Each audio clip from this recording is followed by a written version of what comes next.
Hello and welcome to the Run Testers. My name's Nick and this is our review of the Bose Ultra Open Earbuds.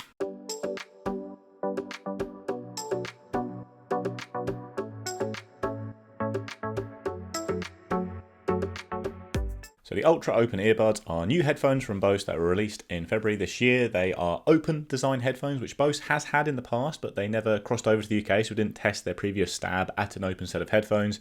But these are an all new design, a very unique design that clasps onto the ear instead of hooking over the top of it. They're expensive headphones. They cost £299.95 in the UK and $299 in the US. That is a really, really high price tag. That's equivalent to Bose's top in-ear buds. It's more expensive than things like the Apple AirPods Pro 2 or the Jabra Elite 8 Active, and it's about 100 quid or $100 more than other top open headphones like the Shokz OpenFit or the Clear Arc 2 buds. So, everything in this review kind of has to be taken into the context of that price, which is so high, but they are unique and very impressive headphones I found in my testing. The design is really the key aspect of them. You've got this hook and then the little barrel that rolls around the ear, so it clasps to the side of your ear at a slight angle to position the speaker near your ear canal. It leaves your ear canal clear so you can still hear your surroundings. That's the benefit of the open design, which makes them more suitable for running in busy environments. And then you have that secure but comfortable attachment through the barrel, which rests on the back of the ear and clasps it there without pinching too tight. I found that the fit really was amazing with these headphones. I think it's one of the key selling points for sure. You've got no unwelcome pressure on any part of the ear with that clasp design. It really does sit very comfortably for hours on end. I've used them like most of my day as well as runs. I've done a 2.5 hour run whilst wearing the headphones, and you can wear them very easily with glasses, hats, everything else, obviously, because they don't go over the top of the ear.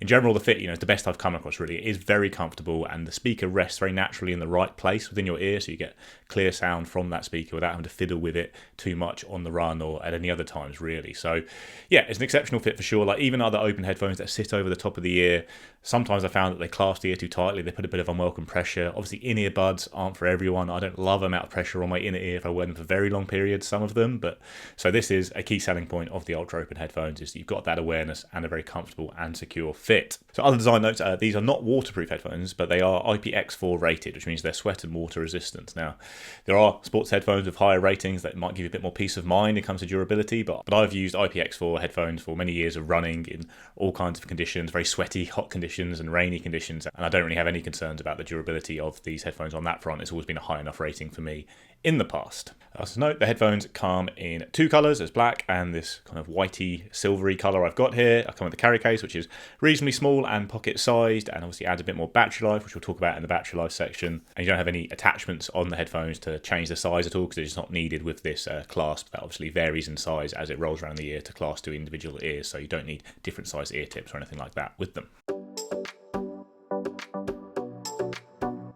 On the control front, you've got a button that sits on the barrel that goes on the back of the ear on each headphone. There are some controls that are the same across both, things like play and pause and skip tracks. You can do very easily by the amount of presses you have on the button. You can raise and lower the volume. So on the right side, that will raise the volume, and on the left, that will lower the volume. Slightly trickier control than the other ones, that to get right, the press and then hold. And then the general hold command will activate different things on the buds. You've got Bose's immersive audio here that you can activate with that. You can change the setting on the immersive audio between still and motion, or turn it off entirely. You can also set up that whole control in the app to do other features depending on what you want from it. The buttons are really good, I think. I like buttons on headphones, I have to say. When you're running, it's a lot easier to hit a button, and it's more reliable to do so than use touch controls like the ones on the Bose QC earbuds or any headphone with touch controls, really. You click the button, you've clicked it, you've activated the command. So yeah, they're really good controls, and I think there's enough controls there to suit everyone's needs. They're not missing some like Bose have done with some of their headphones in the past. So sound quality is obviously a big feature with the Bose Ultra Open headphones. So in general, open headphones lack a little on sound quality compared to in-ear headphones, almost by design, because with that open design that lets in more noise from your surroundings, makes you more aware, more safe.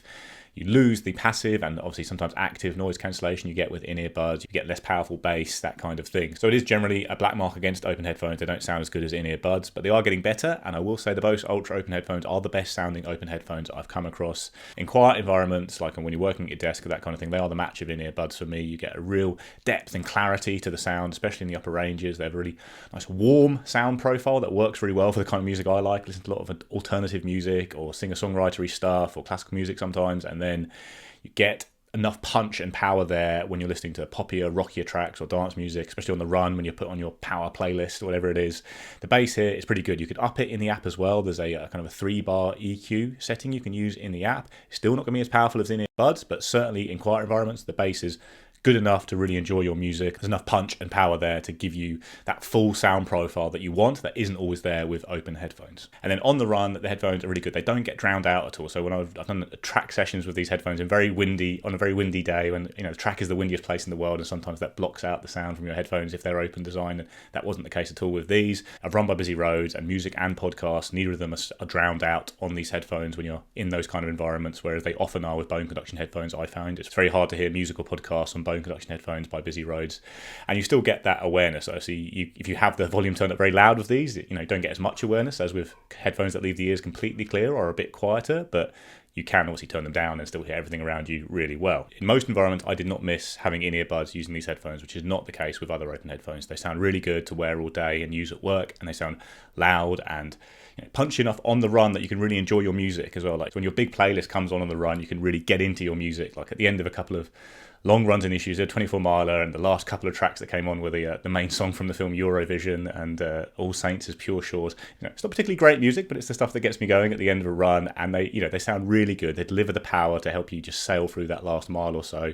If anything, they're too clear for tracks like Eurovision, because then you get more of Will Ferrell's backing vocals, which are not great. Certainly across nearly all of my use case scenarios, the headphones have been amazing on sound quality. There is still the problem with open headphones. If you are going to go travelling on like busy trains and things like the London Underground, they are not as loud and they don't offer any noise cancellation, and that is one of the big drawbacks of open headphones in general. It remains the case with the Ultra Open headphones. It's hard to use them in those kind of, if you're going travelling on a plane, that kind of thing. You want the in-ear bud or the over-ear bud that blocks out more external noise. You're just not going to get that here. They also have Bose's immersive audio setting, which is like Bose's spatial audio. The idea is to almost position the music in front of you and have it create more depth and that more natural sound to it that's been blasted in front of you with music. There's 2 settings, still and in motion, so you can use it on the run or where you're turning your head a lot. You won't get kind of weird sound coming from just from one ear because your phone's in one pocket or something like that. Immersive audio is nice sometimes on like tracks from bands like Beach House, like big soaring atmospheric tracks. It's quite nice to have it, I think, but a lot of time I didn't really notice it that much, and it does kill battery life quite a lot. It knocks 3 hours off the battery life from 7.5 to 4.5 hours. So for the most part, I did turn off the immersive audio. Like occasionally it's nice. I don't think it offers a massive improvement. Sometimes it makes certain types of music sound a little bit weird as well. So I don't think it's a must, and you can certainly save the battery life and not having it on. But occasionally if you're sitting at your desk and listening to, like I say, that kind of big soaring atmospheric tracks, it can be nice to turn it on. Battery life of the buds is 7.5 hours on a charge. That's up to 7.5 hours. If you turn on the immersive audio, it drops to 4.5. You get another 19.5 hours of battery life in the case for a total of 27 hours. And the total is only 16.5 hours if you're constantly using the immersive battery mode. And there's a handy quick charge feature which gets you 2 hours of playback from 10 minutes in the case. So across my time using the buds, whether it's on long runs or time at my desk, I have found that they have lived up to those battery numbers from Bose. They will last more or less what they say. Even if you have the volume cranked up on the run, I did find that they hit the numbers listed by Bose. And the quick charge feature is good. It really does fill them up pretty quickly if you are caught short on battery life and need a bit in a pinch. So yeah, it's not exceptional battery life. You can get smaller earbuds that have a bit more, like the Elite 8 Active, but it's certainly more than enough. I'd say 7.5 hours if you have the immersive audio off is really good. It's going to see you through most of your runs. If you're going on any run longer than that, you're probably going to be able to carry the case with you, and that's not too hard to do. It's fairly pocket sized. If you're going out on a run with a big running belt or a backpack, you can slip it in there quite easily.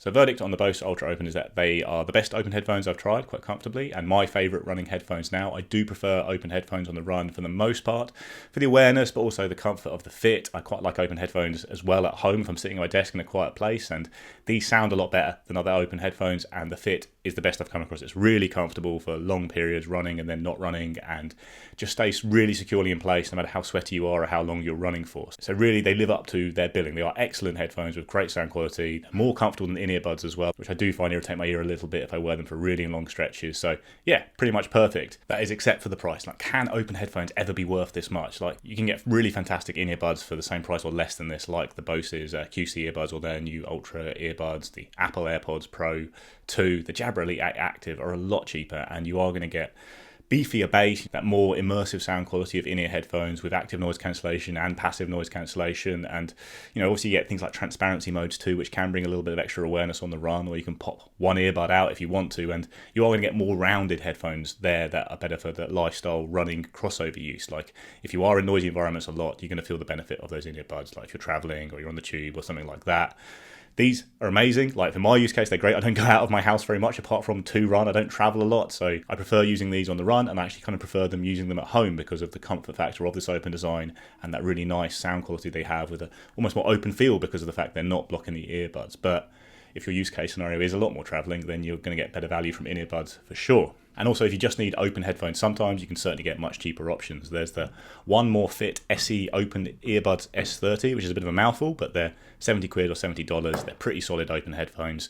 You could get those and the Jabra Elite 8 Active in-ear buds, which are amazing, for less than the open headphones. And you'd have a great set of in-ear buds and a solid set of open headphones to use for those occasions when you do want that open design. Like, they're also really good open headphones that sound pretty good for a lot less, like the Shokz OpenFit, the ClearArc 2, the Oladance OWS Sport. So it's a hard sell at that price. Like, I think they're better than all of those open headphones. The fit's exceptional, the sound quality is great, but if you need to travel a lot or do just like having the extra bass of in-ear headphones sometimes, it's hard to justify spending this much on an open set of headphones and then also getting another set.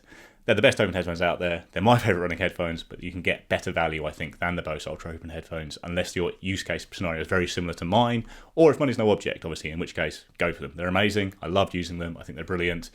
But yeah, $300 is a lot for a set of open headphones.